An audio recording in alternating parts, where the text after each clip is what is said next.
The desert wind carried sand that cut like glass across the faces of the four-man SEAL team as they crouched behind the rocky outcrop. Staff Sergeant Maria Rodriguez adjusted her grip on the Barrett .50 caliber sniper rifle, its weight familiar in her hands after countless training sessions. The weapon was a beast, capable of taking down vehicles and equipment from over a mile away. But today, it would serve a different purpose. Lieutenant Commander Jake Thompson, the team leader, studied the valley below through his binoculars. Intelligence had been clear about the mission. A high-value target was moving through this remote Afghan valley in 3 days. Their job was simple in concept but deadly in execution. Set up an overwatch position and eliminate the target when he appeared. What intelligence had failed to mention was the small army that would be accompanying their target. Rodriguez had earned her place on this elite team through sheer determination and skill. Growing up in East Los Angeles, she had learned to shoot with her grandfather's old hunting rifle in the hills outside the city. Her father, a Marine veteran, had taught her that precision wasn't just about hitting targets. It was about patience, breathing, and understanding that sometimes one shot could change everything. The team had been inserted by helicopter 48 hours earlier, landing under cover of darkness in terrain that looked like the surface of Mars. Sergeant First Class Mike Chen, their communications specialist, had immediately set up their satellite uplink, while Petty Officer First Class David Williams, their explosives expert, began preparing defensive positions. Thompson coordinated with base, while Rodriguez found the perfect shooting position. The rocky ridge they occupied provided an excellent view of the valley floor, with clear sight lines extending nearly 2 miles in both directions. Rodriguez had set up her Barrett on a natural shelf in the rocks, using the terrain to create a stable shooting platform. She had already ranged the entire valley, noting key landmarks and calculating bullet drop for various distances. During the first day, they observed normal activity in the valley. Local shepherds moved their flocks along ancient paths, and occasionally a truck would rumble through carrying supplies to remote villages. Rodriguez tracked each vehicle through her scope, practicing her target acquisition and noting wind patterns that would affect her shots. Chen maintained constant communication with their forward operating base, providing regular situation reports and receiving updated intelligence. The target, known only by the codename Falcon, was confirmed to be moving toward their position as planned. What wasn't planned was the size of his security detail. As evening approached on the second day, Thompson gathered his team for a briefing. The intelligence update wasn't good news. Falcon was traveling with approximately 30 fighters in multiple vehicles, including at least one technical AD, a pickup truck mounted with a heavy machine gun. Our extraction point is 2 clicks northeast of here, Thompson explained, pointing to his map. If things go sideways, we have about 20 minutes before we can expect air support. The Apache gunships are standing by, but they're dealing with another operation 40 miles south. Williams checked his demolition supplies for the 3rd time that day. He had prepared several surprises along the likely escape routes, but with only 4 men against 30, they would need every advantage they could get. His charges were positioned to block the main road and create confusion if the enemy tried to pursue them. Rodriguez cleaned her rifle again, though it was already spotless. The Barrett required perfect maintenance to function reliably at extreme ranges. Each round in her magazine was hand-selected for consistency, and she had memorized the ballistic data for every distance in the valley. She carried 47 rounds total, not many for a battle, but each one would count. That night, as the team took turns on watch, Rodriguez found herself thinking about home. Her younger brother was starting college, using the money she sent home each month. Her mother still worried about her being in the military, especially in such a dangerous job. But Rodriguez knew this was where she belonged. She had found her purpose in the precise application of force at critical moments. Chen's radio crackled to life just before dawn on the 3rd day. The message was brief and coded, but clear. Falcon was moving. Multiple vehicles had been spotted approximately 10 miles south, heading directly toward their valley. Estimated time of arrival was 4 hours. Thompson immediately put the team on high alert. Each man checked his equipment one final time and reviewed the plan.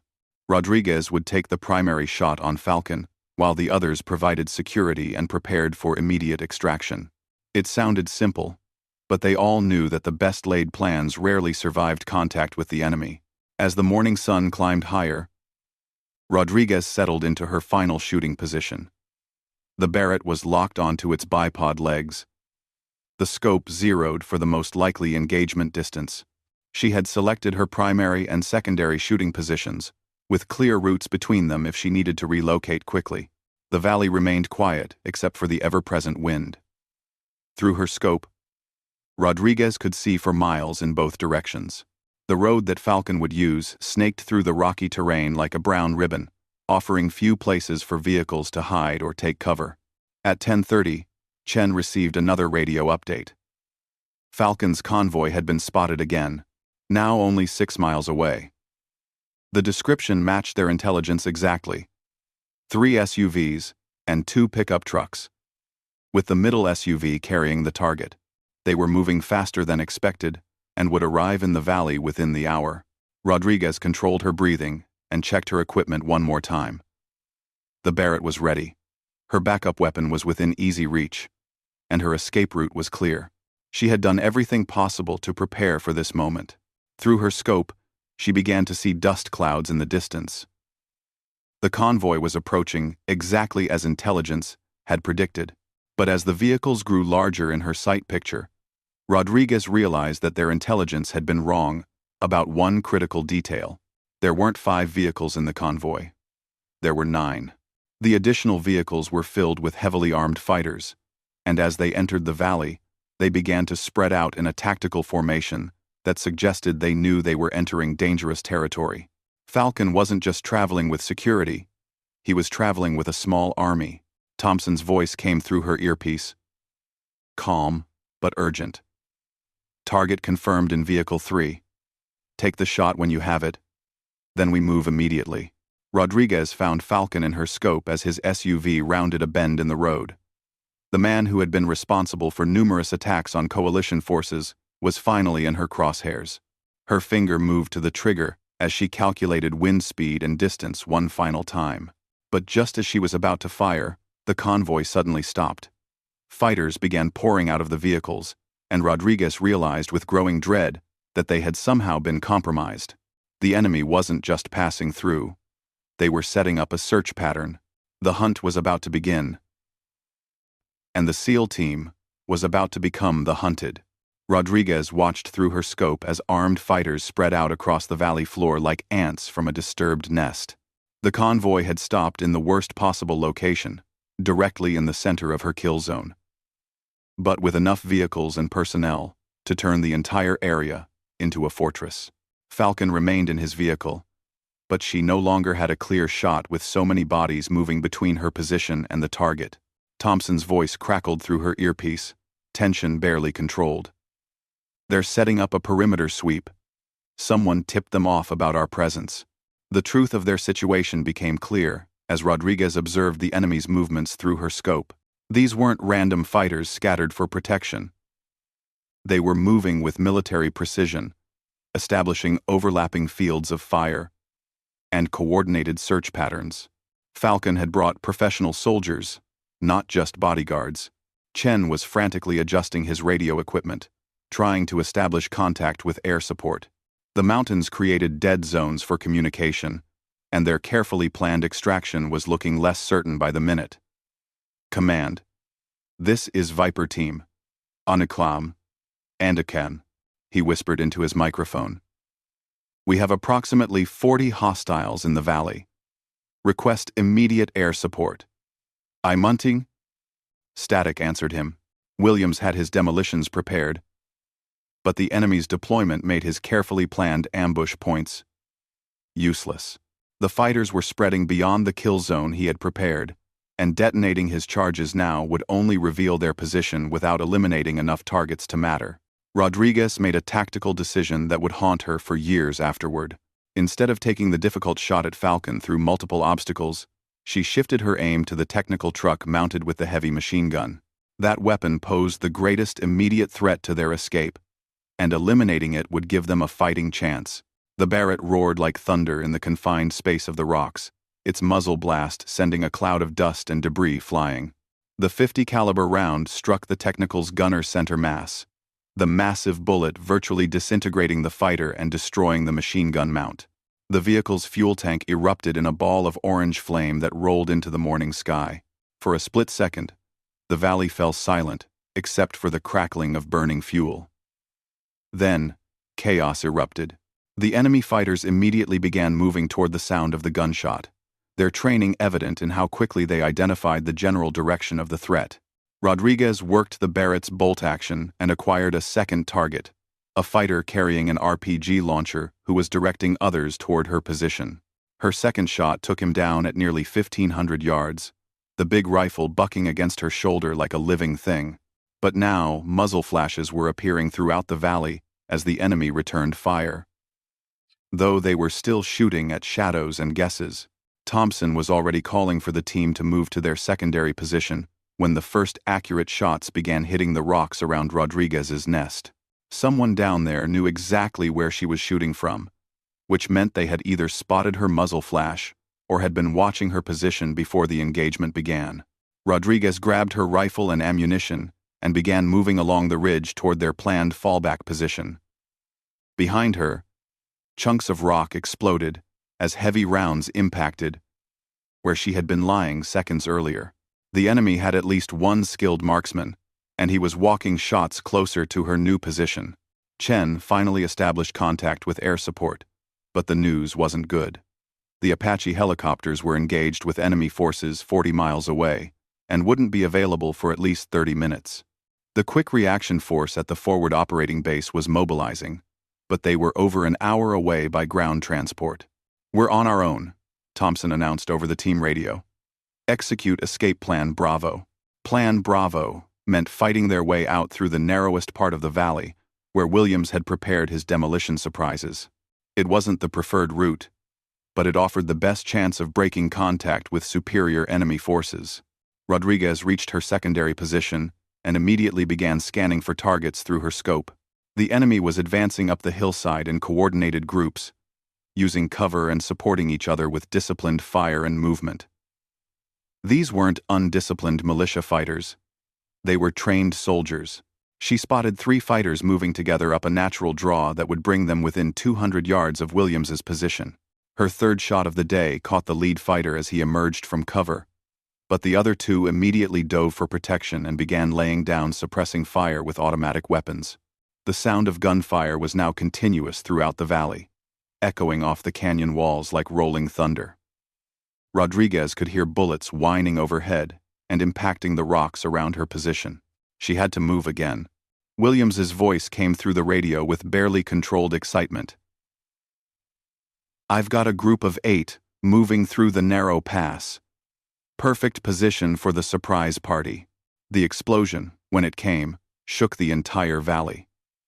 Williams had connected 3 separate charges into one massive blast that brought down half the cliff face onto the advancing fighters. Dust and debris obscured vision for several minutes, but when it cleared, the narrow pass was completely blocked. Rodriguez used the confusion to relocate again, this time to a position that offered a clear view of Falcon's vehicle. The target was still alive, still protected by the remaining fighters, but the explosion had clearly rattled his security team. They were now focused more on escape than on hunting down the American snipers. But the enemy's reaction to the explosion confirmed Rodriguez's worst fears about their situation. Instead of panicking or retreating, the remaining fighters began implementing what was obviously a well-rehearsed contingency plan. They were spreading out to surround the entire ridge where the SEAL team was positioned. Thompson's analysis was grim but accurate. "They're not trying to kill us quickly. They're setting up to trap us here until reinforcements arrive." Chen picked up radio chatter that confirmed their fears. Additional enemy forces were en route from 2 different directions, including vehicles with heavy weapons. The small battle was about to become a much larger one, and the SEAL team would be caught in the center. Rodriguez counted her remaining ammunition, 44 rounds for the Barrett, plus her sidearm and backup rifle. In a sustained firefight against overwhelming numbers, Every shot would have to count. She began prioritizing targets, looking for enemy leaders and weapons that posed the greatest threat. Her scope settled on a fighter who appeared to be coordinating the movements of others. He was using hand signals and a radio, clearly directing the tactical deployment. Rodriguez's fourth shot of the day dropped him immediately, causing visible confusion among the nearby fighters as their coordination broke down temporarily. But taking out leaders was a double-edged sword. It disrupted enemy operations, but it also drew more attention to her position. Return fire was becoming increasingly accurate, and Rodriguez found herself moving constantly to avoid the growing volume of incoming rounds. Williams reported that he was down to his last 2 prepared charges, both positioned along their primary escape route. If they used those explosives, they would have no fallback plan and no prepared defenses. But the enemy was closing in from multiple directions, and their window for escape was rapidly closing. Chen's radio finally crackled with good news and bad news. The Apache helicopters had finished their previous engagement and were en route, but they were still 20 minutes away. The quick reaction force had been delayed by an improvised explosive device on the main road and wouldn't arrive for at least 90 minutes. Rodriguez made another tactical decision that would define the rest of the engagement. Instead of conserving ammunition for the long fight, she began taking rapid shots at every target that presented itself. Her goal wasn't to kill every enemy fighter, it was to create enough chaos and confusion to give her team a chance to break contact. Her 5th, 6th, and 7th shots came in rapid succession, each one finding its mark at ranges between 800 and 1,200 yards. The Barrett was performing flawlessly, its massive rounds devastating anything they hit. But each shot also revealed her position more clearly to the enemy marksman who was hunting her.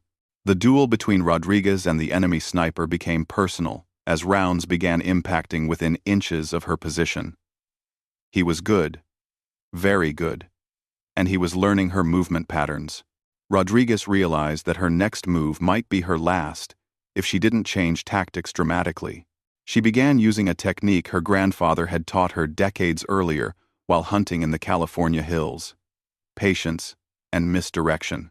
Instead of moving immediately after each shot, she remained in position long enough to draw enemy fire, then moved to an unexpected location rather than the obvious next position. The technique worked. The enemy sniper's next shot hit empty rocks where Rodriguez should have been, and in the brief moment when he was working his bolt action, she spotted his muzzle flash through her scope. Her 8th shot of the day was the most important one yet. The enemy marksman had been hiding behind a boulder nearly 1,000 yards away. But when he exposed himself to take his next shot, Rodriguez was ready. The Barrett's .50 caliber round ended the sniper duel permanently. With the immediate threat of accurate return fire eliminated, Rodriguez began methodically engaging targets throughout the valley. Her 9th and 10th shots disabled a vehicle that was trying to maneuver for a better attack position. Her 11th shot took down a fighter with an RPG who was preparing to attack Thompson's position, but ammunition was becoming a critical concern. Rodriguez was down to 36 rounds for the Barrett, and the enemy showed no signs of retreating. If anything, they seemed to be settling in for a prolonged siege, confident that time was on their side. Chen's radio burst to life with an update that changed everything. Air support inbound, 2 minutes. Mark your position with smoke. Williams immediately popped a smoke grenade, sending purple smoke billowing into the desert air. But as the smoke rose, Rodriguez realized they had a new problem. The enemy had smoke grenades too, and they were using them to mask their final assault on the ridge. Through her scope, Rodriguez could see fighters moving under cover of the artificial fog, advancing much closer to their position than before. The enemy commander had timed his final assault to begin just before American air support arrived, hoping to overrun the SEAL team's position before the helicopters could effectively intervene. The race between the approaching Apaches and the advancing enemy fighters would determine whether the mission ended in success or tragedy. And Rodriguez was running dangerously low on ammunition for the weapon that had kept them alive this long. The purple smoke from Williams's grenade drifted across the ridge like a beacon, marking their position for both salvation and destruction. Rodriguez could hear the distant thump of Apache rotors growing louder, but she could also hear the shouts of enemy fighters who were now close enough that their voices carried clearly through the desert air. They were running out of time. Through her scope, Rodriguez watched enemy fighters emerge from the smoke clouds like ghosts, moving in coordinated rushes from cover to cover. She had 36 rounds left for the Barrett, and she could count at least 20 targets still advancing on their position. The mathematics were simple and brutal. Thompson's voice cut through the chaos with professional calm that belied their desperate situation. Air support, 60 seconds. Hold them off until then. Rodriguez shifted to rapid precision shooting, abandoning her previous methodical pace for desperate speed. Her 12th shot caught a fighter emerging from behind a boulder only 300 yards away. Her 13th dropped another who was setting up what looked like a mortar tube. Each shot from the Barrett echoed across the valley like thunder, but the advancing fighters kept coming. Williams detonated his second-to-last charge as a group of 6 fighters attempted to rush up the eastern slope. The explosion sent rocks and debris cascading down the hillside, but when the dust cleared, 3 of the fighters were still moving and had gained significant ground during the confusion. Chen was now firing his rifle continuously, engaging targets that had gotten close enough for small arms fire to be effective. His position was being hammered by automatic weapons fire from multiple directions, forcing him to stay low and shoot only when absolutely necessary. Rodriguez's 14th shot took down the fighter with the mortar just as he was preparing to fire. The tube toppled sideways, its round exploding harmlessly against the valley wall instead of landing among the SEAL team's positions. But the near miss reminded everyone how precarious their situation had become. The sound of approaching helicopters was now clearly audible, but so were the voices of enemy fighters who had advanced to within 100 yards of their position. Rodriguez could see muzzle flashes from weapons that were close enough to throw grenades at her team. The final assault was beginning just as help was arriving. Her 15th shot was fired almost point-blank by sniper standards, taking down a fighter who had climbed to within 70 yards of Thompson's position. The man had been preparing to throw a grenade, and Rodriguez's shot probably saved the team leader's life. But she was now down to 31 rounds, and the targets were multiplying faster than she could eliminate them. The first Apache helicopter swept over the ridge like an avenging angel, its chain gun chattering as it engaged targets throughout the valley. The pilot had obviously been briefed on the situation, because the attack was immediate and devastating. Enemy fighters who had been advancing confidently moments earlier were now diving for cover or running for their vehicles. But the enemy commander had anticipated air support and had kept his most valuable asset protected. Falcon's vehicle was positioned under a rock overhang that provided protection from aerial attack, and the high-value target was still alive and still surrounded by a core group of elite fighters who showed no signs of retreating. Rodriguez made a command decision that went against every tactical manual she had ever read. Instead of using her remaining ammunition to support the general engagement, she began hunting for a shot at Falcon himself. The mission objective was still achievable if she could find the right angle. Her scope swept across the valley, looking for any position that might offer a clear shot at the protected vehicle. The rock overhang that sheltered Falcon also limited her shooting angles, but Rodriguez remembered something from her initial survey of the area. There was a narrow gap in the rocks that might provide the opportunity she needed. The second Apache arrived and began coordinating with the first helicopter to systematically destroy enemy vehicles and positions. Explosions bloomed throughout the valley as Hellfire missiles found their targets, and the organized enemy resistance began to collapse into chaos and retreat. Rodriguez found her angle. A reflection in Falcon's vehicle windshield showed her that the target was still alive and still in the SUV. More importantly, she could see a narrow window of opportunity between 2 rock formations that would give her a shot if Falcon's vehicle moved just 20 feet forward. Williams detonated his final prepared charge, blocking the main road and forcing the remaining enemy vehicles to use alternate routes. The explosion had an unintended consequence. It drove Falcon's vehicle directly toward the position Rodriguez needed for her shot. Her 16th shot wasn't aimed at a person. Instead, Rodriguez put a .50 caliber round through the engine block of a pickup truck that was positioned between her and Falcon's SUV. The massive bullet destroyed the engine completely, and the truck rolled backward down the slope, clearing her shooting lane. Chen's excited voice came through the radio. "Falcon's vehicle is moving. He's trying to escape through the northern pass." Rodriguez tracked the SUV through her scope as it accelerated toward what the driver thought was safety. But the route would take them directly through her newly created shooting lane, and Rodriguez was already calculating lead time and bullet drop for a shot at a moving target at extreme range. The Barrett had 30 rounds remaining. Rodriguez steadied her breathing and settled into the shooting position that would define her military career. Through her scope, she could see Falcon clearly through the SUV's rear window. The vehicle was moving at approximately 40 miles per hour, traveling from right to left across her field of view at a range of nearly 1,400 yards. Her 17th shot was the most difficult of her career.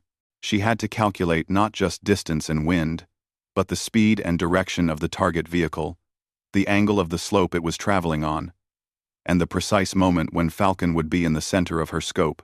She had one chance to make the shot that would justify everything they had endured.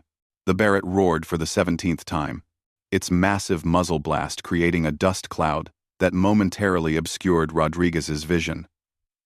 But she had felt the shot break cleanly, and her instincts told her it was good even before she could see the results. The .50 caliber round struck Falcon's SUV just behind the rear passenger door, penetrating the vehicle's armor and finding its target with devastating effect. The SUV swerved violently and crashed into a boulder, smoke beginning to pour from its engine compartment. Chen confirmed what Rodriguez already knew. "Target down. Falcon is confirmed down." The mission's primary objective was complete, but the battle was far from over. Enemy fighters were still engaging the Apache helicopters, and the SEAL team was still surrounded by hostile forces. They had accomplished their goal, but survival was still far from guaranteed. Rodriguez continued engaging targets with her remaining ammunition, but her role had shifted from mission accomplishment to team survival. She methodically eliminated threats that were closest to her teammates' positions, using the Barrett's devastating power to keep enemy fighters at a respectful distance. Her 18th through 22nd shots cleared a path for Thompson to move to a better defensive position. Her 23rd shot destroyed a radio antenna that enemy forces were using to coordinate their attacks. Each remaining round was precious, and Rodriguez was spending them like a miser counting coins. The Apache helicopters had gained control of the valley, but pockets of enemy resistance remained hidden in caves and behind rock formations where the aircraft couldn't reach them. Rodriguez became the link between air and ground operations, using her elevated position and powerful optics to identify targets for the helicopter crews. Her 24th shot eliminated a fighter who was preparing to fire a shoulder-launched missile at one of the Apaches. The pilot's grateful voice came through Chen's radio. "Thanks for the save, ground team. We owe you one." Williams reported that he was completely out of demolition supplies, and Chen's rifle was running low on ammunition. Thompson was coordinating with the Apache crews to establish a secure landing zone for extraction, but enemy fighters were still trying to prevent their escape.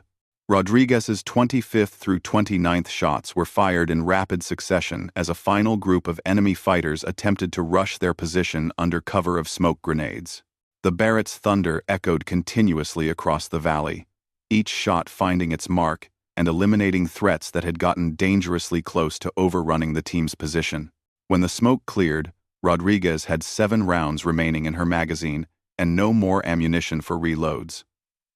The Barrett had fired 29 shots during the engagement, and each one had contributed to keeping her team alive and completing their mission.